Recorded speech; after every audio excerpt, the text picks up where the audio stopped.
what we've really come to understand is it's the hand action that actually drives. If you have good hands, you know what to do with your hands. So much works back into the body, and the golfer they're empowered when they know how to use their hands properly. Gentlemen, great to be with you. Peter, it's a pleasure, pal. Thanks for having me on. Yeah, thanks Chris, thanks Martin, and it will be great to be here.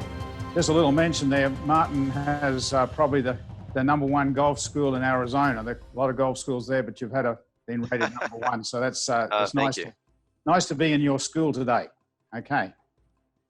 Well, that's where we're staying. We're sending my studio here. This is where I subject all my students to some coaching from the range outside and then in here. But, I'm really excited to get down to the brass tacks of having great hands in golf. It's so overlooked. And, just a brief story for those watching. Peter has been a mentor coach of mine for years. I met him I want to say in the mid-90s. He came to Southern California when I was a teaching pro. Or I was a director of golf, actually, and there was an education seminar in Southern California teaching PGA. And so I went to this seminar, and I was really impressed with the presentation because it wasn't just subjective conjecture that he was expounding. There was really thought and a lot of great information that made me seek him out after the presentation and spend more time with him. And it's been a great friendship, Peter. I'm grateful to know you. And I've used, and I am lucky to share a lot of the stuff that I've learned from a lot of mentors, a lot of great coaches around the world. And I think that's the best thing about coaching, open-minded coaches. And, I thank you a lot for that. Yeah, well, me too, Martin. It's great to work with you. And again, in the journey, I've met a lot of great coaches, and we share ideas.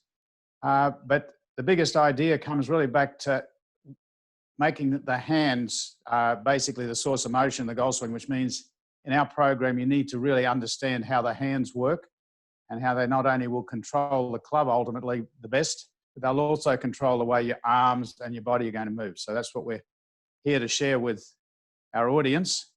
I think for sure it's revolutionary really when you go back to the hands. There's a lot of talk about other, like the ground forces and how the body works, but what we've really come to understand is it's the hand action that actually drives the lot if you do it properly and you got more control as well as the power. So, well, just to kind of jump in there, I'll say to people when I start my golf school, I'll take 3 golf balls and, I'll say, invite somebody to come up to the front of the class and I'll juggle 3 golf balls. And to do that, right, to get 3 golf balls cascading, there's a lot going on there that's conscious and subconscious behavior. And people take for granted how important it is to get your hands on the club nicely and to educate your hands, because I'd be honest in saying that probably 8 out of 10 people that come to my golf school, maybe they played golf for a long time, they still have an issue getting their hands on properly. When they have an issue getting their hands on properly, learning how to hit these critical impact strikes, those little cornerstone strikes, it makes it so much harder. So, stuff I've learned from you and how to convey the message and how, like you say, if you have good hands, you know what to do with your hands. So much works back into the body, and the golfer they're empowered when they know how to use their hands properly. Correctly, yeah. I think that's important, but let's really dive into exactly how we should put the hands on the club, because there are a lot of different ways you can do this, but we've discovered that if you do it in the way we're going to show you here, then you can really get control over the club and the impact zone, which is the moment of truth. So really, if you want to get better in golf, the first thing to look at is getting your grip and your setup right, and then getting to understand what causes you to control, the golf club, and then ultimately the golf ball. So, hey, Peter, in a pause for a moment, for the viewers, take a good look at the photographs of the hands there, the beautiful imagery on the right side of the screen. The image in the top left of the hands, we're gonna get into this quite a bit, but I want people to have a nice mental picture of that left wrist they're looking at, that lead hand right there, and what they see when they look down, because that's a huge part of being able to really get through this webinar in the next hour and be great at it. So sorry to cut you off there, but I want people to really think about that picture. Definitely. Yeah, no, the question is basically, it's the hands that are going to be ultimately in control. So you better put them on there properly, and that left hand there's a certain position of the club that allows you to put the hand on the club properly, and it's when that club shaft is, if you're standing upright like this, then the club shaft's horizontal, and then the grip of the club points at your belt buckle. It's not out here. That's, your hands would be too far away from your body, and definitely not too close to be too cramped up. But when it's about opposite your belt buckle, that's the place where you can really assemble your grip if you're going to revisit putting the hands on the club properly. And I think what's an important point here, if I come up close, I've made an X on the top of the wrist here. There's like a hinge pin through your wrist. If everyone in the audience grabs their wrist and they can feel the hinge. This, oops, basically goes backwards and forwards. Now, you want that hinge pin directly on the top of the grip. And if you want to hit a straightaway shot, you want the club face leading edge to be parallel with that. You don't want to have your hand over here. Otherwise, when you come through, it'll be like that. You'll hit a ball to the left. Conversely, I see a lot of golfers that come along, they tend to grip it more in the palm and then their wrist is in front of the grip. I think that's really important that you grip it across the fingers. I've got the hand marked up here so you can see the grip of the club runs across your hand, across the fingers, around. Then it allows for the wrist to be right on top of the grip. So you got, now it's in that shake hands position. I think Ben Hogan said it well. I couldn't agree more there. You know, jumping in on that is that I think, well, Peter, a lot of people grip the golf club for comfort rather than function. And I know you and I both believe that if you have the proper, function, the comfort will come from that. So for those watching this, please, please, please don't go, oh, people are just talking about grip again. Take this stuff seriously, because this is going to be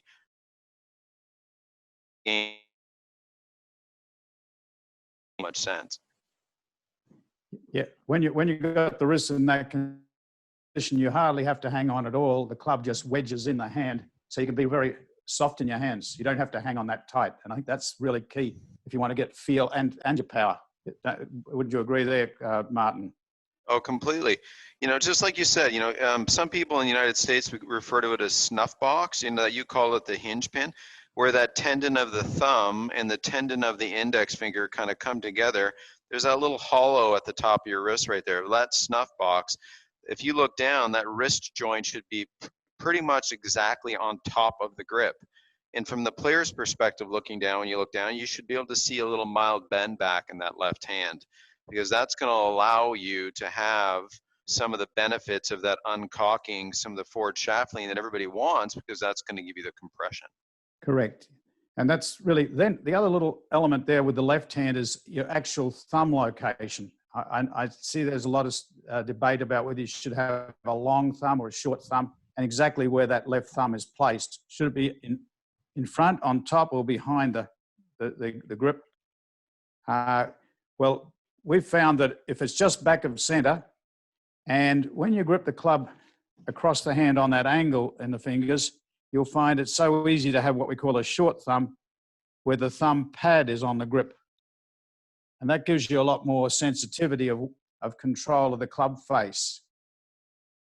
So short thumb versus long thumb, Martin. What's the benefit of short thumb, and what compare it with the long thumb when they get the hand? Well, you brought a great point about the touch point of the thumb, relative to the grip. So as I kind of shove my thumb long and pull it back short, if it's long, you lose a lot of the contact of actually the sensitive part of the thumb. And so there's some more control that's inherent. Also, with the short thumb, it actually helps where we put our right hand, or trail hand for the lefties. Our trail hand can fit over that lead hand so much more nicely, just have a more efficient union of hands onto the grip. When the thumb's sticking down, sometimes you'll see, we'll see the occasional good player with a longer thumb sticking out between their, thumb and index finger, their trail hand. But for the most part, the most efficient grips tend to be short thumb golfers with the lead hand the glove hand and the trail hand. Yeah, just a little extra on that thumb position. When you've got a long thumb, there's a tendency that you get tension in those outside muscles of the forearm, whereas a short thumb, it's a lot less stress, and you get to actually activate the inside muscles. And that Ben Hogan made a big point about good golf. You want the inside muscles to be working, not the outside ones. So the short thumb promotes the access to the inside muscles in your left arm. And of course, when we go to the other side, we'll have the marrying up will be the short thumb on the right hand too. But what do you think about the right hand location on the club, Martin? It's putting that on the club is very important, isn't it? Yeah, so I think a lot of people they get one foot in the in a bad spot right away because of how they were taught to grip the club initially. One of my big pet peeves is a joke. I can't stand litter, and I can't stand an interlocking grip that's taught poorly. And the way you teach a grip is very simple and efficient. But a lot of people watching this webinar, they're already past that because they've already been down the road of interlocking an index finger and a pinky finger too deeply. If I walk up closer to my webinar camera, it's too deeply, and then they can't really get the fingers, they can't really get the grip in the fingers of the trail hand. You should be able to hold the golf club, pretty much in the fingers of the trail hand as I'm demonstrating right here. And then you have all that palm of the trail hand available to thumb. So, I mean, having a really nice pair of golf hands that's efficient for great impact alignments can be done if you give it a little bit of thought. And again, we're gripping not necessarily for comfort, but for function. And when you have some function, the comfort will come, it'll come quick, and it'll be way more effective.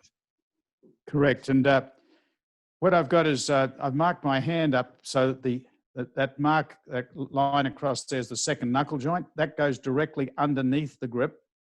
And you'll see I've got a number 1 printed up here on my 2 middle fingers. And I have a number 1 up at the top of the lifeline of the right hand there, right at the wrist area. So what's going to happen, I take my hands together, I've got a number 1 marked on the second knuckle joint of my thumb. That X there and the other X on the right hand, they're going to fit together. So when they fit together, they really connect, and you'll have good 2 hands working as one.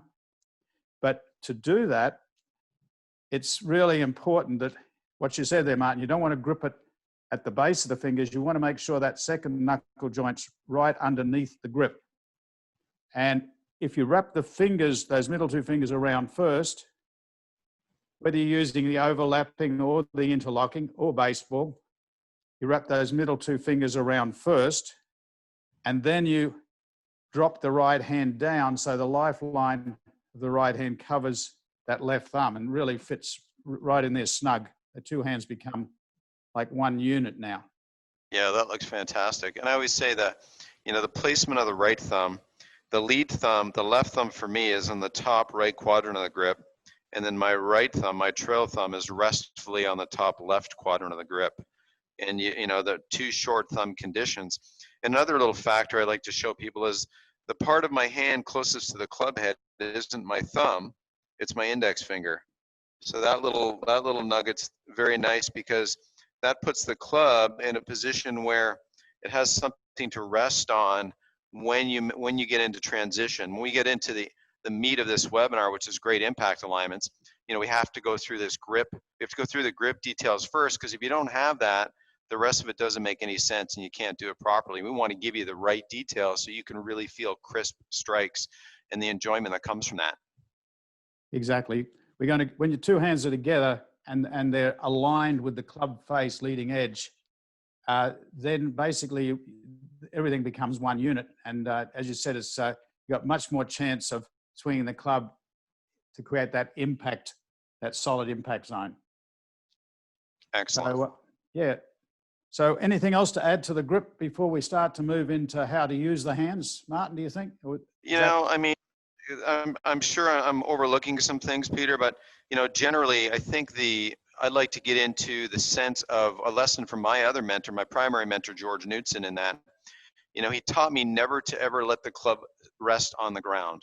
We never rest the club on the ground, because when I keep the club in the air, guess what I can feel? I can move the weight of the club in a waggle. I think a waggle is something people don't pay enough attention to these days.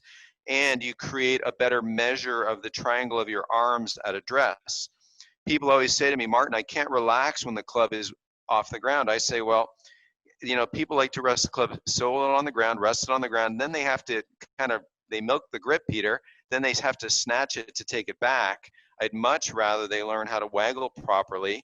They can tap the mat or they can tap the grass, but let's create that structure so that they feel the weight of the club in their hands, find the radius with a tap, and then from there they can have that crisp strike that has a better measure to the ground. Yep, I've got nice soft golf balls here, so if I do hit them, don't worry, they're not going to break any china. Perfect. So if you don't hear the nice compression sound, it's because I'm hitting these soft golf balls. But that getting the right grip pressure and that waggle, that really helps program the hands and arms for what's going to happen in the swing. It gives you the tempo as well as the feel for the weight of that club head. So, and being able to, as you said, Martin, being able to hold the club just slightly above the ground, just before we like to tap just at the last minute and then take the club away. But you certainly don't want to be leaving the club on the ground. You need to have live hands. You need to have control of that club right from the very beginning. Excellent. Yeah. So, I think let's, Peter, shall we just get into what people have come for? I mean, obviously they needed to hear about the grip, which I think is fantastic. Why don't we get into the meat and potatoes of it? Okay, so the impact zone, I think we should talk about.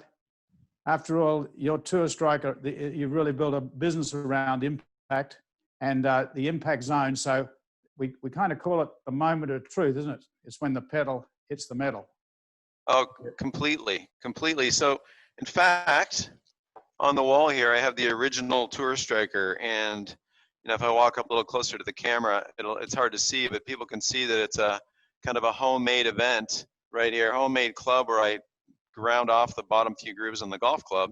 So that was to provide some intent. I think that the golfers that we deal with, that we help so many, have more fun hitting, compressing shots. Sometimes they come at golf with a different intent. They think it's their job to, try to elevate the golf ball off the ground. Typically what we see is weight will travel back. And the funny thing is, if you educate hands properly, like this kind of behavior can't happen. The kind of behavior we're looking for, that crisply strike shots, really stems from understanding what your hands do, and it gives you this sensation of forward shaft lean and all the other functional pieces that we speak about in modern coaching these days, ground force reactions, those catchphrases. So, I mean, I think let's dig in, Peter. Okay, well, what we'd like to share with is just a couple of conditions that the hands start in. When you take your grip, we want to start with the hands in a neutral position. We call a level or neutral position. If the thumb's pointing down, we call that uncocking. And that's what will happen through the impact zone and into follow through for your power. But you start off in neutral or level.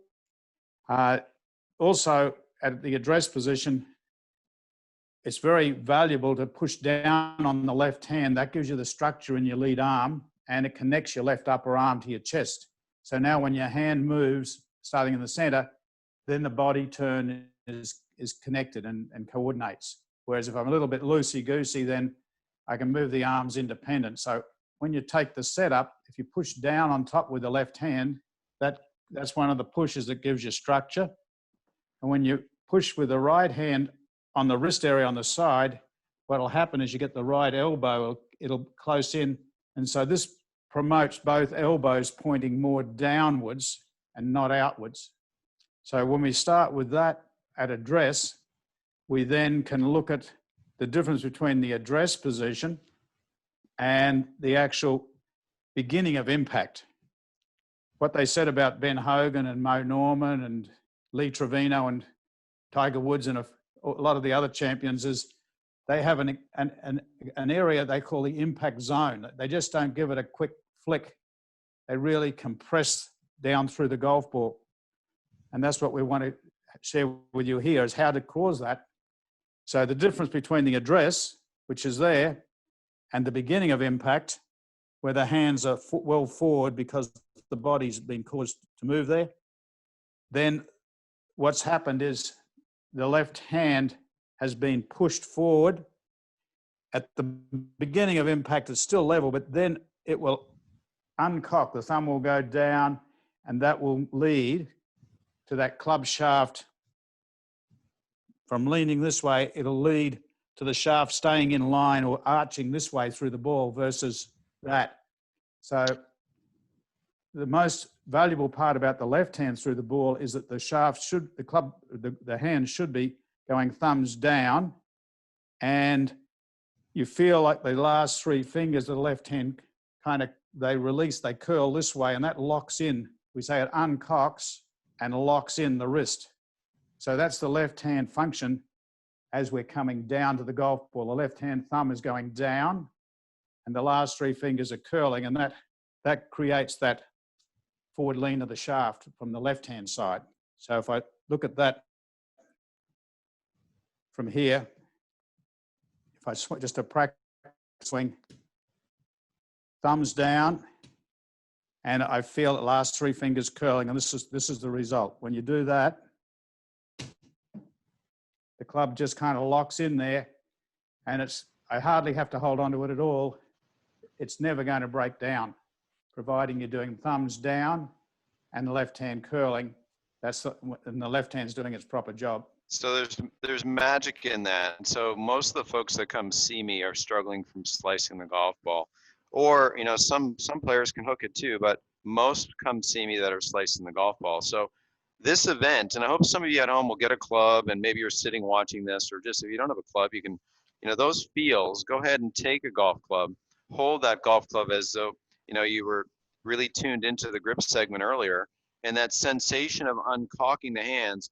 If you take a look at my address position, humerus bones, arms are up on the body, back of the lead hands bent back a little bit.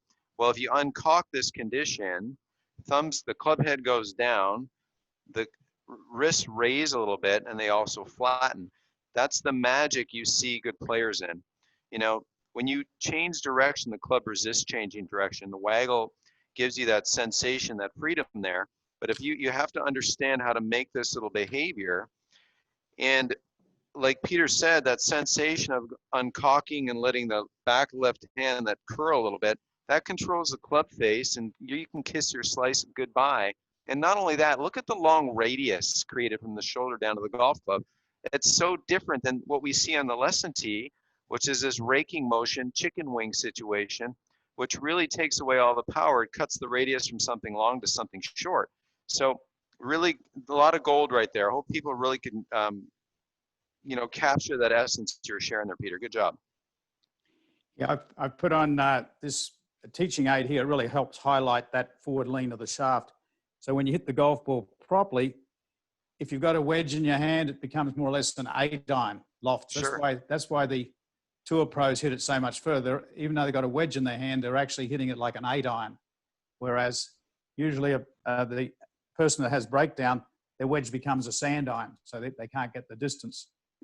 So that left-hand function, as it comes down and through, is thumbs down and curl the last three fingers. And if I fire that towards the camera, there's address. My hands are level here.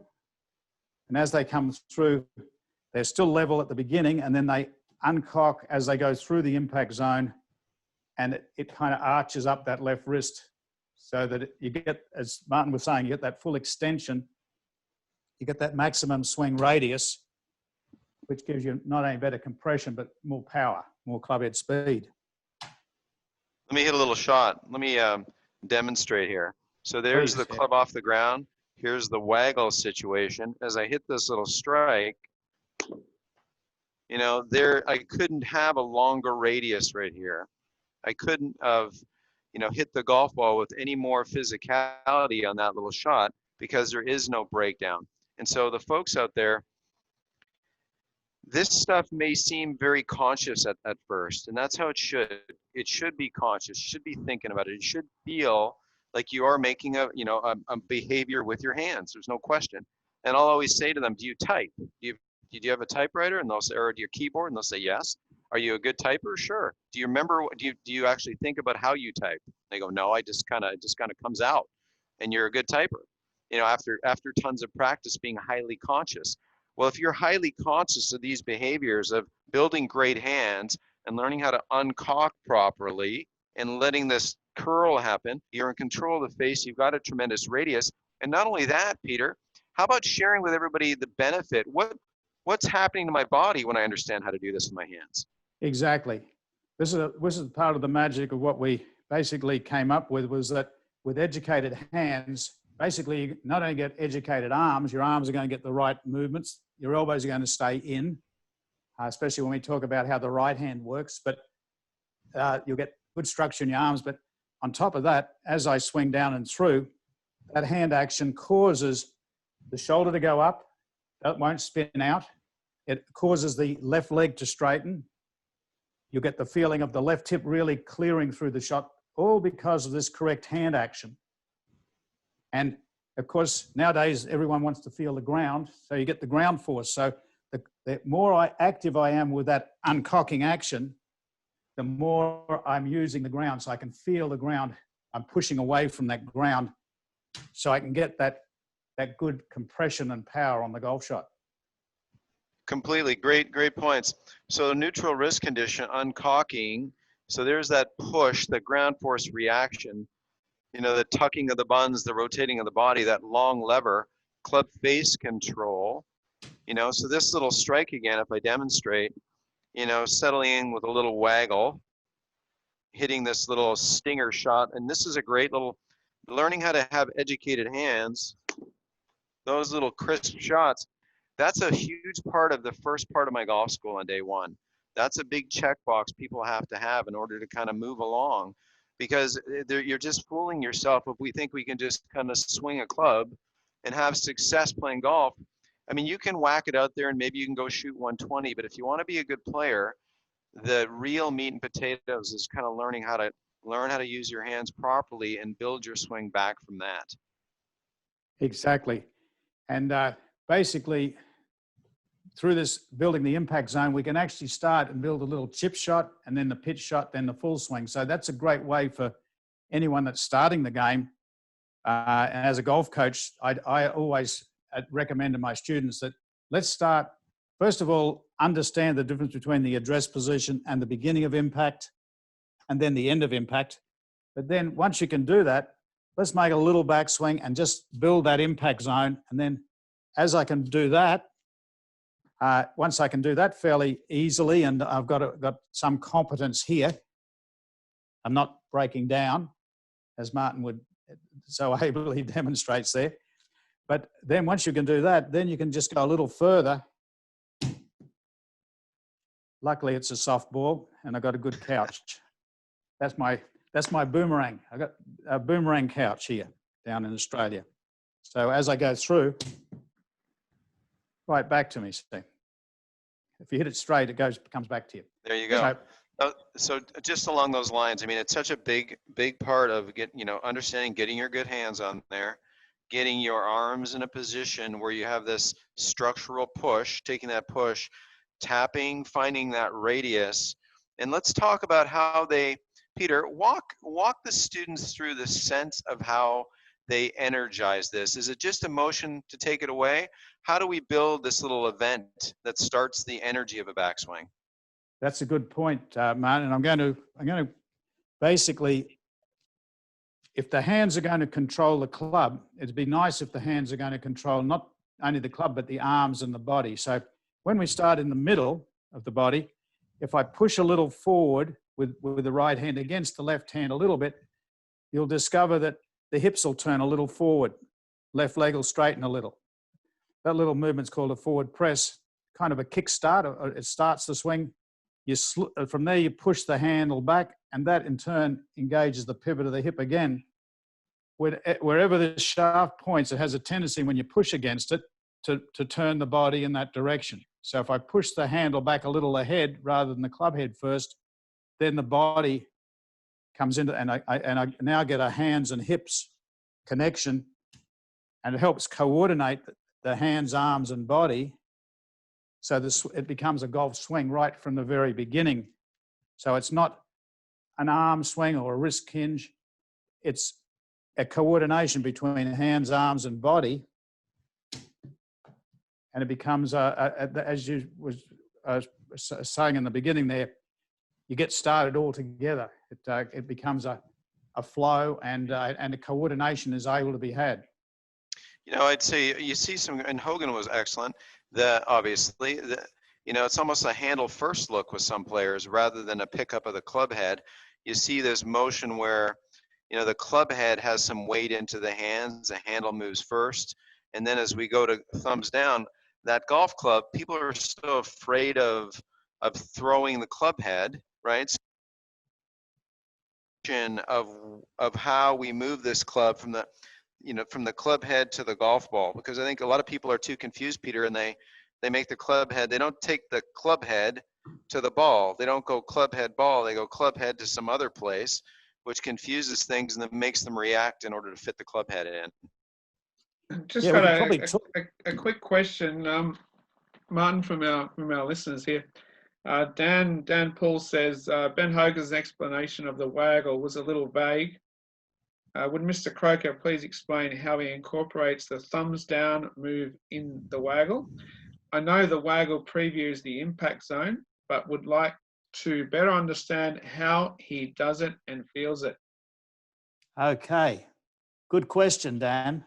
So, yeah, Ben Hogan devoted a whole chapter to the waggle, and I think he did a very good job. But if we look at it, it's a hands-controlled movement. It's not arms or shoulders, but there is a little bit of connection between the hands and the feet, because you usually have happy feet when you're doing it. But the waggle, the backswing waggle, is just a rotation and a hinging up. So that's the backswing part of the waggle. I'd call this this is the Ben Hogan waggle, or down under we call it the Australian waggle. Okay, this would be a New York waggle, you know. So, but that's the backswing part. Now the downswing, it just comes there. It's like you're practicing the start of the downswing, and then it swivels back. So it's a very centralized move. There's no arm lift. It's all hands, and it's training the hands and arms to be maintained in front of the body throughout the swing, rather than pulling it across your body. You're programming in this push structure and the centralness of your hands. We looked at it from down the line angle. You'll see you're practicing your backswing and the downswing from the inside, and then you come around. So the left hand is back, down, and then swivel. And the right hand's bent, down, and swivel. You put the two together, and that's what the hands and arms are going to do in the backswing, the start of the downswing, and the release through the ball. So it really helps program what the hands and arms are going to do throughout the swing. I think, Dan, that was a great question. I think the waggle is, like I said earlier, often overlooked.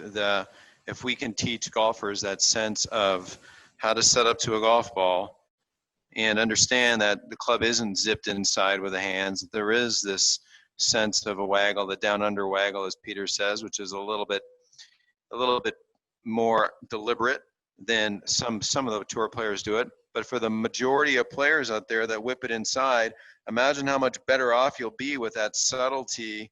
And look at this baby swing here. That's really club head out, and then it shallows, it gets underneath, and has a nice inside out strike. So the mini swing of that can be so beneficial to most golfers out there. Can't say enough about it. Exactly. Very well. It's a good question, and I think a very important part of the golf swing. If you're going to educate your hands, it's nice to educate them in the waggle as a beginning point once you've got the hands on the club properly. Got another question from Matt Davis. As a coach, I get a lot of questions, especially now that Bryson DeChambeau and Mo Norman are getting more well known. What's the advantage of the wrist condition at address versus starting in an uncocked position with the shaft already in line with the lead arm? You know, so, I mean, I'd like to talk about that a little bit. I think, you know, we always tend to look at the 1% club. We look at how one person does it and we go, wow, that person does it a little bit differently. I want to do it like that. Why don't we look at the 99% of people, how they do it? And I'll tell students, you know, I grew up around Mo Norman. Mo Norman was magical. He was an amazing striker. But the thing I'll say to people too, is that if you took an aim stick, and here I've got an aim stick right here, and if I have an aim stick perpendicular to my forearm and I move my forearm, I can create a lot of distal speed on both ends of that. If I take that same stick, put it completely in line with my arm and rotate my arm, I have no speed. So Mo Norman, when he played with George Knudson would hit it 270 back in the day, which was a long way. Mo Norman would hit it 250, 260.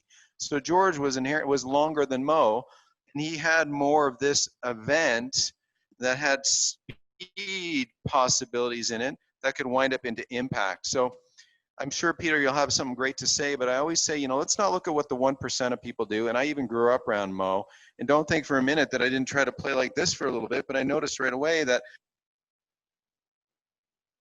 you know, with the way that was pretty much orthodox rather than unorthodox. Yeah, look, what I've discovered is that when you uncock your wrist at address and lock it, it does put a lot of tension in your arm. So a guy like Bryson DeChambeau has really worked out. Now, Mo Norman, he worked out by hitting 1,000 golf balls a day, but and Mo was strong as a bear. Absolutely. Yeah, but at the same time, Bryson, while he's got this grip like this, he's got a lot of strength, and he is really. I wouldn't like to know how his body's going to be by the time he's 40, let alone 60. I think he's going to have to change, like a lot of the top players do. They change their swing over time because of their body doesn't allow them, because they hurt their body. So for someone that does that, if it works and you're using it, fine. But we discovered that basically if you learn it this way, there's no timing. When you swing with the educated hands, basically the whole golf swing is built on rotation and centrifugal force. And Paul Runyon said to me, and it really stuck with me, he said centrifugal force, providing you got a good grip and a good setup, the circular motion force in the swing will square the club more precisely through impact than you can ever steer it. So anyone that does this is kind of locking out. It's kind of a partial steering action. And to me, it definitely, one, you've got to be strong to do it. Two, it does stress your body. I do know that from having some of my students come to me that have tried it for a while. But again, there's many ways to play the game. And so if it works for you, go for it. But we really would like to encourage you to try the orthodox way. We call it orthodox anyway, similar to what Ben Hogan and many of the other tour players, as what Martin just said, the majority of people would play the game with a grip where the shaft points more at the center of gravity to start, and therefore it engages the center. And then you can swing using the inside to move the outside. So when I swing from here, it's an easy, effortless swing. If I do this, straight away, I've got to do something extra to get back in that position. My arm has to fold somewhere. There's no such thing as a one-plane swing. They might call it a one-plane, but as soon as that right arm has to fold, the club head has to travel on a secondary plane at least. So basically, when you swing it, it'll swing, and it naturally goes into positions so you can then deliver it with the educated hands in the right path. And so that question, there are many ways, but this way we're talking about here, we'd like you to give it a go. And I think if you do, you'll find that it works very easily, and you'll find it helps your body as well long term. I'll hand back. How you doing, pal? Any more good questions out there? Yeah, we got a question from Philip. If you would please explain, can you explain the feel of the trail arm throughout the swing from P1 to impact? Look, Yeah, Chris, Peter, go for it, pal. I was just going to say, look, Chris, they're questions we haven't got to yet. Yeah. As far as Yeah. building the Anyway, swing. I think we'll get to that one in a moment. Mark asks, are there any training devices to help the student to know if they achieve the wanted motion, like especially impact? Well, I'm kind of a training aid guy, right? Obviously this ball is very, very convenient in that if you have a lot of arms, if you go thumbs down and you train your hands, this ball will stay in all day long. So you've seen most people that have watched tour events have watched a lot of tour players hit pitch shots with this. And if you can hold the ball in your forearms, there's no separation. So it's really easy to have the sense of ground force reaction, thumbs down, body pivot, open pelvis, all the benefit of if you can just do that, right? So the Tour Striker Training Club, which Peter gratefully mentioned, it's a club that's got an elevated face to help understand that the event of a strike, the shaft's a little bit forward, and to get that, obviously the club is going to resist changing direction, but you have to have your hands on correctly to have that resistance help you.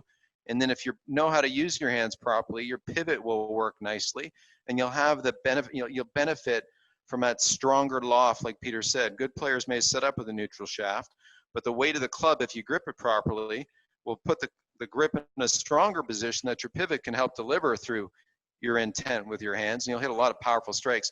And the Tour Striker Training Club helps with that quite a bit. Yeah, they're really good training aids to help build the impact zone. I also like this swing corrector device.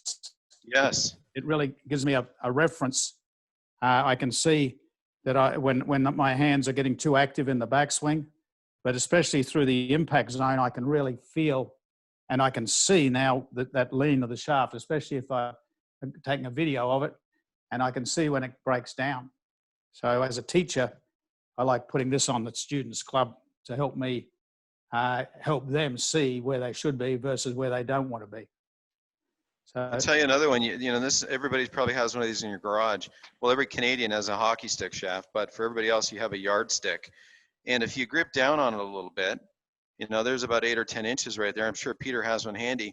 You can do so many good things at home with a yardstick because now you have that little excess that when you have a neutral grip, you have this little pizza wedge in here. And when you learn how to uncock properly, now you've got this nice looking lever that can really compress a golf ball before overtaking happens and you go into this, kind of just finishing in style. But learning how to just go from a neutral hand location, uncocking downward, you can kind of see how the wrists work. As the wrist joint raises and the left wrist flattens, the shaft leans a little bit. So this little event, these pushes, and you move through this space and you consciously learn how to uncock. There's a beautiful strike before overtaking happens and you go into a finish. That's why so much of a day one of my golf school is just little swings that are just kind of waist high, so people actually build confidence in this impact position before they start trying to swat golf balls all over the range. And once they can kind of understand and feel great compression, then we'll let things speed up and we'll let some overtaking happen. Yeah, tremendous. The yardstick's very similar. I mean, you come from Canada, so you got an ice hockey puck. I always have an ice hockey stick with me. In fact, I'm missing a hockey game for this. Okay, well, in that case, we'll make an apology for you.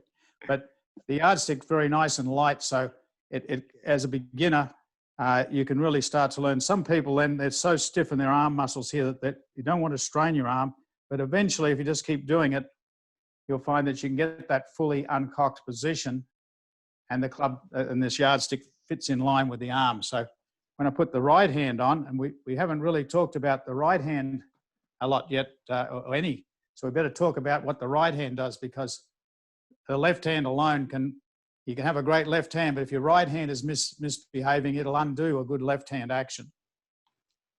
So Would you like to start sharing the right, how you use the I right would. hand?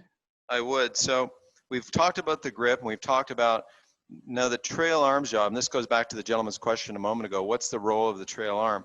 In my opinion, the role of the trail arm is always one of pushing. It's always one of extensor action. And I think too many people are pulling at points in their golf swing. So this event of this nice little strike, I've got my arms up on top of me. I've got my elbows kind of pointed a little bit to my sides of my body. And this little strike right here, this is my trail arm. My hands are unified on the club. The heel pad on my right hand's on that thumb knuckle like Peter illustrated earlier.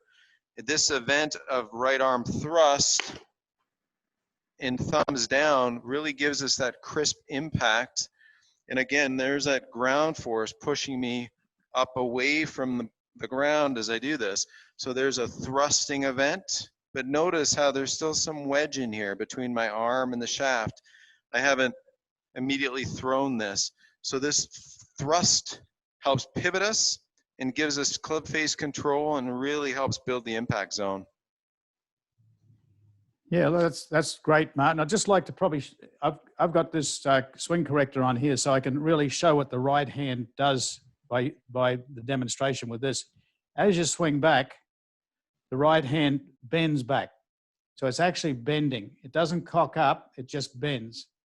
Now, as it bends, it makes the right elbow fold and it goes in with the club face getting to this toe up position. Now the downswing, whether it's starting from this little movement here or a longer swing, the uncocking action will come in this direction. It doesn't want to come out over the top.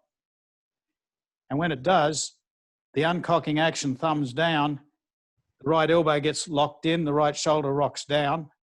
And I keep coming in like this and people say, well, aren't you going to shank it? Well, you would unless you had the pivot of the body plus the right arm going straight. And then the left hand's function also, those last three fingers help square the club face. But you don't ever want the right hand to be doing this. I know if you've been a slicer, the tendency is you want to close the club face. You don't close it with the right hand. It's the left hand's function to help square the club face, along with the right arm straightening. So that right hand action, there it was in the waggle, the downswing and the release. So when you put the two hands together, you can see that the club now is coming back from the inside path. It's not coming out over the top. So I think it's really very valuable to train in the right hand.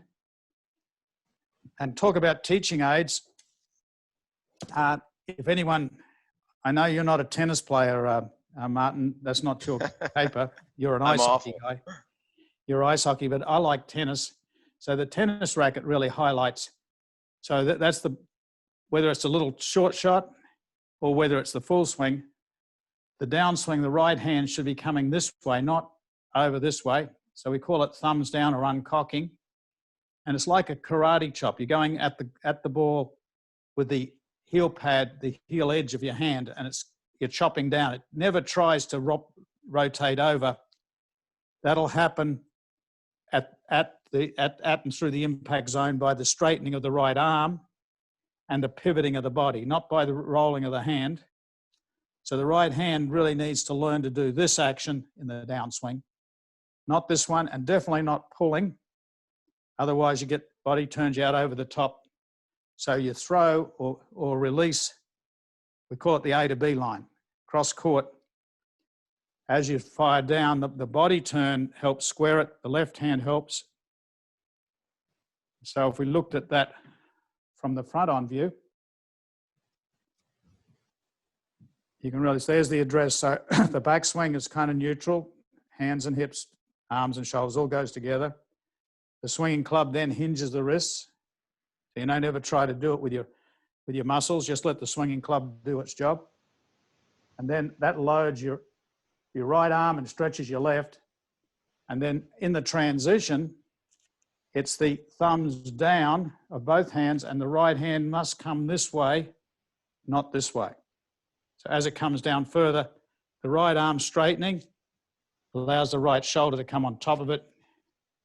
And you can really get that lean So I like the tennis racket when I'm teaching to help the student get the feel for that club face through the impact.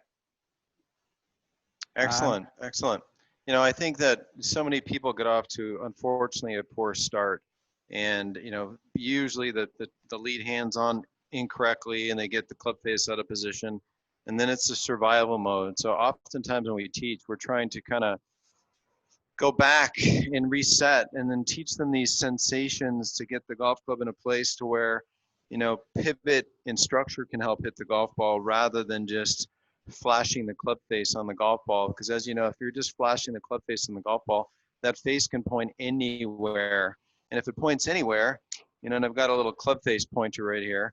And, you know, we want this to be an event where the body is helping support the strike, not necessarily having a, you know, this poor relationship with the grip that requires that we somehow manufacture a club face. And that's why people are so random and seek consistency. Yeah. Yeah, let's, do you want to discuss what would be the next point of discussion there, Chris, in our presentation today? I think point in discussion is there seems to be quite a few questions here.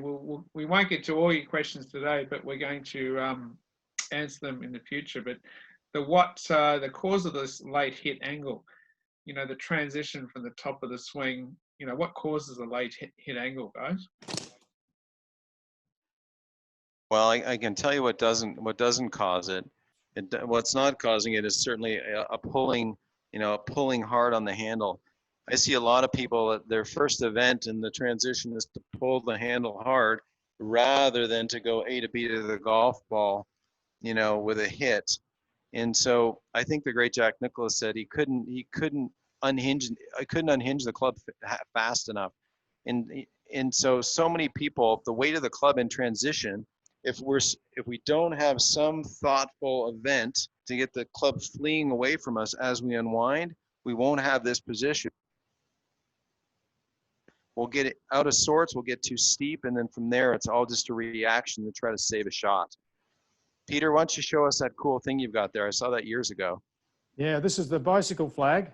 And basically I got a grip on the end of it. So basically our big breakthrough was that what causes the late hit is not a pulling action. You don't have to try to hold on and delay.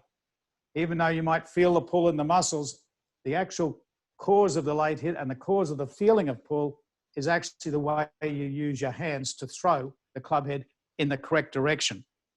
Now I'm going to put a ball out here because I don't want to hit the furniture behind.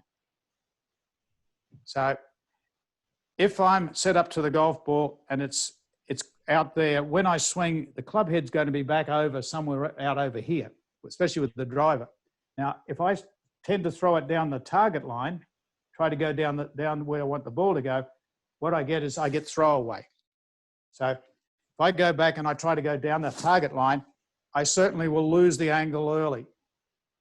But if I fire the club head directly down and out at the golf ball, what you'll discover is that the late hit angle, this rod keeps bending back. The more I throw out to the right, make sure I don't hit anything behind me, the more I throw to the right, the more late hit angles are created. So the late hit is an effect of the direction of the hit. So if I throw it, I'll just come to this spot here. Make sure I don't want to hit Ben Hogan back here. Here's my man over here. This photograph was given to me by Jules Alexander, the man that did the photograph. And he's a fantastic Hogan devotee, the same as I am. And I love George Knudsen. And I love Mo Norman too because of his work ethic and the way, his ball control. But basically, the more I throw this down the target line, the more we call it throwaway. And certainly no golfer wants to lose the angle. But it's not a case of stopping the throw, it's just a case of redirecting the throw in the right direction. So when I throw it, what we call a cross court, if we're playing tennis, then when you slow that down, you'll see there's a tremendous amount of lag. So The late hit is an effect of the direction of the throw and nothing more. So don't get rid of your throwing action, just improve your ability to throw in the right direction. Yeah, I would add, you got the loop there. Share us the loop. you know, so yeah, I've got the hula hoop right here. You know, so the direction of throw is really kind of the angle from the top of the backswing in that direction to the golf ball. It doesn't keep going out to right field for any kind of infinity. You know, our body back up and in.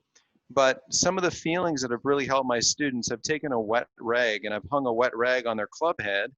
And I've said to them, as though the camera watching me, I've said to them, okay, now throw the wet rag at me. This sensation, not a club head going to a target line, a club head working, fleeing away from them, gets them in a position now where they can have an inside out hit to that meaningful low point past the golf ball before the club comes back up and in into their finishing form. So it's really to understand the geometry and shape of the swing is critical. But I think you're getting a few nuggets in this brief webinar. I know we're kind of running to our end point here pretty quickly, but some good stuff sharing there with you, Peter. Thank you. Yeah, well, thanks, Martin. That really helps explain that the path of the swing. Golf's an inclined circular motion. You're not like down here in Australia, we play cricket, so we're going down the wicket for a straight bat. Golf is not. Golf is more like it's a tennis swing on an incline. So once you can get that picture in your mind, then it will allow you the freedom to really. Golf's a two-target game. While the ball needs to go to the flag, that's for sure, or the middle of the fairway, the club head has to go to the ball. And so the direction the club head goes in is not the same as the golf ball. Only at the very bottom of the swing are they both marrying up to the target. And I think what you said after that, what's also important, the club doesn't continue out. When you got that correct impact zone, everything comes around and you don't get that flippy wristed. You stay in the shot, what we call staying in the angle for long enough. You don't come up out of it too soon. It's just a result. The better you throw, the better your body responds to that throwing action. And you can finish up in a nice, easy, balanced position. You won't put any strain on the back if you swing it according to this A to B path. Excellent, excellent. Chris, I know we've gone our hour now. What elements do you want to finish up with? Well, now it's for people's homework. Okay, so we've got a little bit of homework for everybody. Excellent. So basically your homework is to study. We've recorded this video, by the way, so it will be available for everybody. But basically it's to study and practice the lessons in the beginning golf program. Here we have a special offer for you guys. For only $1, you can get a 30-day trial of Peter's The Beginning program. And there's the link just there. I'm just going to post that. I'll pop that into the that chat box in a moment. But basically, the starting, work on the grip, get the stance. As Martin said, start with the impact zone, and the chip shot is a critical area. I'll just post that link in the chat box now so that you can click on it. If anyone wants to trial this, trial it. It's $1 for 30 days. You also get a weekly session online training with us. Okay, I'll just post that. So that should be available there. Yeah, they get two if they want to get out at the other end of the day. Sorry? They can have two training sessions. Every Tuesday we run a Q&A session at 10 a.m. and 8 p.m. here in Australia. 10 a.m. equals 8 p.m. New York time the day before in America. But the 8 p.m. is for the people that have to work. While we're here in Victoria, we're locked down. We're not allowed to leave the yard except for an hour of exercise or shopping. So basically homework is an opportunity to do some homework. But also there's a little bit I'd really like to share Martin's benefits of his Tour Striker Academy and some of the benefits. If anyone's would like to go to one of the, is willing to learn, the best way to learn is to go to a golf school. When you have a 3-day immersion, then you really get the fundamentals ground in. And Martin's schools, I've been there, and it's fantastic. It's a lot of fun. It's not just learning golf, but you do get a few, you get to share with other people some great ideas and great stories. But as well as that, the big deal is he's got some fantastic teaching aids. I really love the Tour Striker Club, and I certainly think that smart ball really makes it smart. You really get the when your arms can stay together. Ben Hogan was all about the elbows pointing down. When you push with your hands correctly, then the elbows stay together. When you put the smart ball in between, it just really guarantees that you got great feedback, and you'll keep them together throughout that swing. So I'd really think it's worth a little investment in the Tour Striker, and you've got a lot of other great. You're an inventor, aren't you? That's your other title, Martin. You've invented a lot. Well, you know, just trying to help people play better golf. It just been teaching for 35 years, and stuff comes to mind, and sometimes I like it enough to bring it to market. So it's a pleasure. But gentlemen, you know, I think we need to do more of these. Let's have some fun with this. And so for the audience out there that maybe they knew me or maybe they knew Peter or whatever, I'm going to give Peter my full endorsement. He's a wonderful coach. He's got an amazing, very simple method that if you follow along, you're going to get a whole lot better. And if you find yourself in the United States, in Phoenix, Arizona, or maybe one of my traveling schools, you will have a blast. So gentlemen, I'm going to wish you a great evening. And I think it's about time we let everybody kind of go relax at home. But I want to thank everybody for watching. And Chris, thanks for hosting. Yeah, well, thank you very much. Thanks very much, Martin. And it's fantastic to work with you, share the ideas, and it helps me become a better golf coach as well. So, and thanks very much, Chris, thank you for hosting us. Thanks, and, Chris. Thanks very much to the audience for being here, and we look forward to seeing you all on the leaderboard. Okay, enjoy the hit. Just to finish off, guys, we Thanks, have recorded this session, and we'll send it to you. We also will send you a copy of the presentation that we had, such as the marking of the hands, things like that.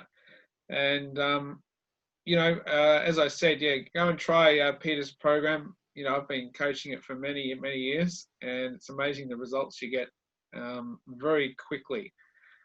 And Terry says, greetings from Switzerland. Good to see you, Terry. Okay. Anyway, thank you very much, Martin, and thank you, Peter. Thank you, guys. We'll finish up the session. I know there were a lot of questions there from people. We'll do our best to get back to you with some answers. I know Pete's got a bit of spare time and he doesn't mind answering questions. What I'll do is I'll set up a Zoom meeting for those that have any questions. If you'd like to contact me, and we'll organise a Zoom meeting time for one for America, one for Europe, and one for the Australian time zone, so we can answer those questions. So just get back to us, and we'll set up a meeting time for you. Okay. But Martin, thanks very much. It's super working with you, and it's been a very good opportunity to share these ideas today. Thank you. Good night, guys. Thanks so much. Take care. Thank you. Cheers. Thank you. Cheers. Hey everybody, Martin Chuck here, and boy am I excited to announce the second in a webinar series with my great friend and mentor, Peter Croker. This webinar is going to be how to develop your backswing, and it is September 29th. So be sure to check it out, don't miss it. Tons of great free content. We want to help you understand and build a better golf game, and why not do it with one of my dear friends and mentors, Peter Croker. So I'll see you online September 29th.